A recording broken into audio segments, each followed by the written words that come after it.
Please welcome to the stage Dr. James Dotson.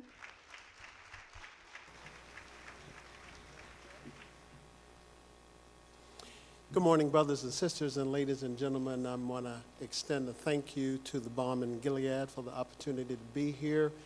And I want to thank all of you for taking time out of your schedules to be a part of Healthy Churches 2020. I want to talk to you about the church as a center of positive living for 50-plus people. What I'm going to do is to give a brief overview. I want to share a framework for promoting improvements in quality of life, and then I want to end by talking about ministering to African American blacks who are 50 years of age and older. First of all, I want to talk about harnessing the culture of faith that lives within the African and black community.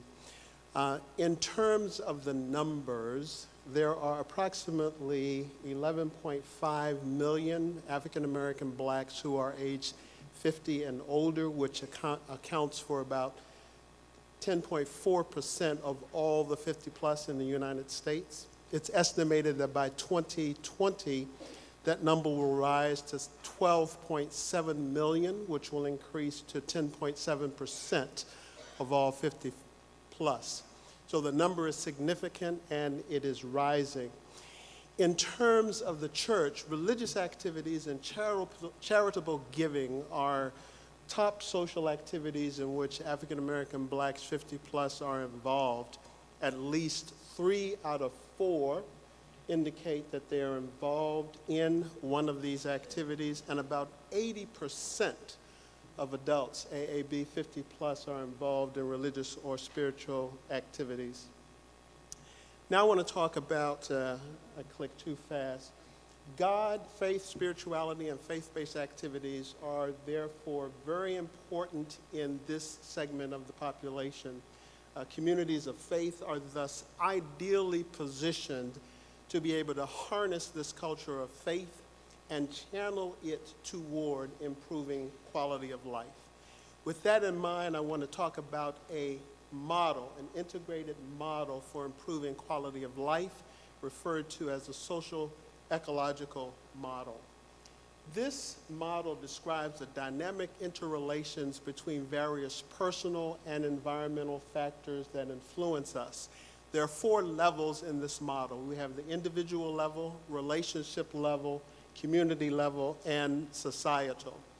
Here's a picture of the model, beginning with the individual, moving out to the relationships that individual is involved with, moving out to the community in which that individual lives, and then moving out to the larger societal context.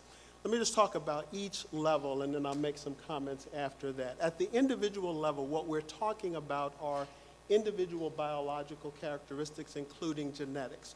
We're also talking about personal characteristics such as age, socioeconomic status, and history. In other words, some of us have family history of certain diseases. That makes up part of our personal characteristics. And at that level, we're also talking about beliefs, values, knowledge, attitudes, and behaviors. At the relationship level, we're talking about interpersonal relationships within one's social circle. So that can include family members, that can include partners, friends, peers, teachers, coaches. At the community level, we're talking about the settings in which those social relationships take place, where we live, where we work, where we study, where we play, where we worship. And at the societal or structural level, what we're talking about are cultural and social norms. We're talking about the political environment and government, i.e. laws, policies, regulations, and we're talking about the physical environment or geography. Now, what does that have to do with what we're here for today?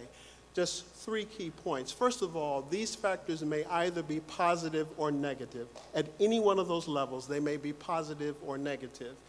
As we work to improve quality of life, what we're wanting to do is to increase the number of positive factors that are at play and reduce the number of negative factors that are at play.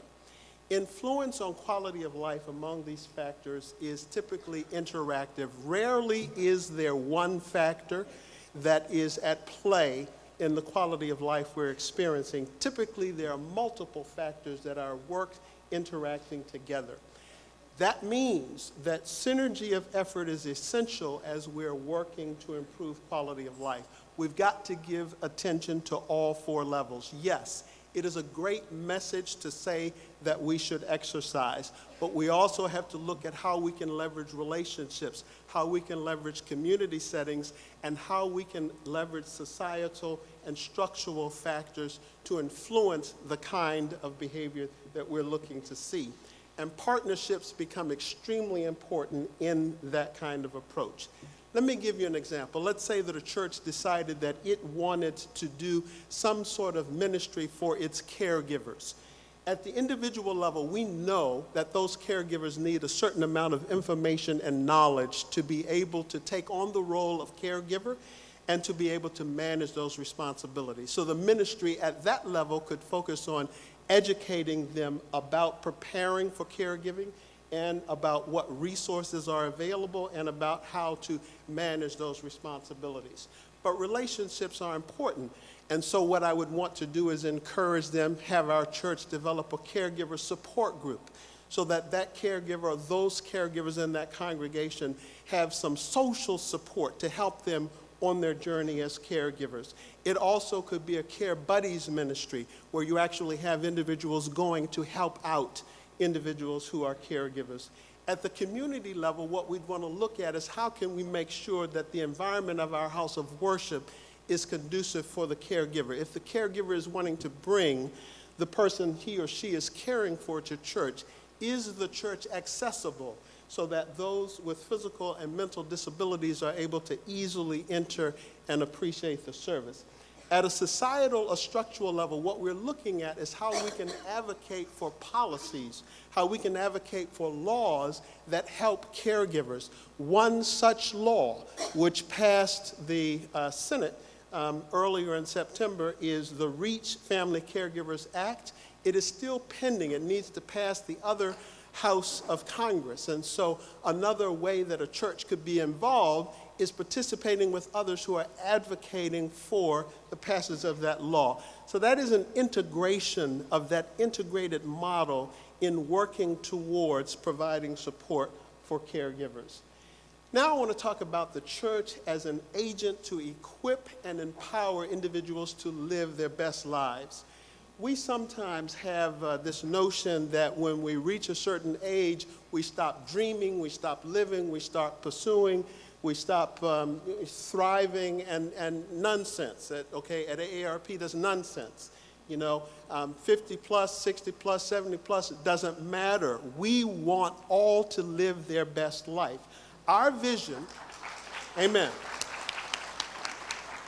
Our vision is to see an ever-increasing number of faith-based organizations effectively serving the needs and interests of African-American blacks who are 50 years of age and over.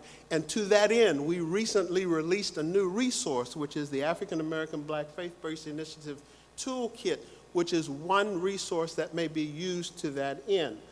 It is an online self-service resource to help faith-based organizations organize and sustain ministries for the 50 plus that they serve. This is a copy of it. It is available free of charge, and I'll give you where you can find it. In terms of the contents, there's an introduction which gives a complete overview of the toolkit as well as how best to use it. And then in section 1, we provide foundations. We provide information about African American blacks in the U.S. We provide step-by-step instructions on building a ministry. And we talk about reinventing what it means to age. So we want to disrupt those ageist stereotypes about what it means to age. And then as we move forward in the document, we have 3 sections. There's a section on health, a section on wealth, and a section on your life. In the health section, we focus on healthy living, caregiving, and Medicaid, Medicare. In the wealth section, we talk about savings and planning, Social Security, and work and jobs. In the Your Life section, we talk about inclusion and positive self-image, we talk about life transitions, and we talk about digital literacy. Who is this toolkit intended for? It's intended for churches that currently do not have a ministry for their 50-plus members. As Dr. Satcher mentioned, sick and shut-in list, that is fairly common among churches. We also have some meals sometimes offered after church. But what we're talking about is robust, comprehensive ministries similar to the investment that we make in our children and youth. All right? We want the same kind of investment made for those who are 50 and older. And it's also intended for churches that do have a comprehensive ministry, but want to look at ways to enhance and expand their ministry. The toolkit may be used by any faith-based organization, Catholic, Christian, Muslim, Buddhist, it doesn't matter. It's intended for any faith-based organization who has that audience. It may be used wherever a faith-based organization is engaged in service. That could be their house of worship. It could be other locations within the community. For example, if there's a prison ministry, some of the tools there can be taken into that, and also venues with partners that you may have. It may be used now. The toolkit may be viewed and is accessible at www.aarp.org/ministry resources, and it is a free resource. How do you use this resource? I hear a lot of people saying, James, that's a big sucker, man. Who's going to tackle all of that? Okay, so I acknowledge that. It's a big book. It's a big toolkit, but it's intended to be a handbook or a reference, not as a novel that you read in one sitting from front to back. Okay? No, that's not how it was designed. Here's how you do it. You start with the introduction and section 1 on key learnings. That's your foundation for everything you do. Then you look at section 2, 3, and 4. You pick the one chapter that aligns with your top priority issue or need, and you focus on that. Every chapter is designed as a standalone. So you can just take that chapter on healthy living or take that chapter on caregiving and just run with that. You start your ministry focusing on that one area, and then when you achieve success in that one area, then you add another area, and then you add another area as time and resources permit. And in the interest of time and out of respect for my colleagues and others and the program, I'm going to end there for now. I will be here. Contact information, www.aarp.org/ministry resources, or there was a telephone number there. I don't have it memorized. There it is, 1-866, toll-free number, 866-238-7880. They can give you the document. They can ask you questions you have about it, or you can contact me, jdotson@aarp.org. Ladies and gentlemen, when I was a young person, the church invested in me. And as Dr. Satcher said, I'm a product of that. Play activities, leadership activities, Bible studies, play, et cetera, et cetera, et cetera, et cetera. I would like to invite us all to make that same kind of investment in those who are 50 plus, not just sick and shut in, not just a meal every now and then after church, but robust, comprehensive ministries that help us live our best lives. Thank you very much.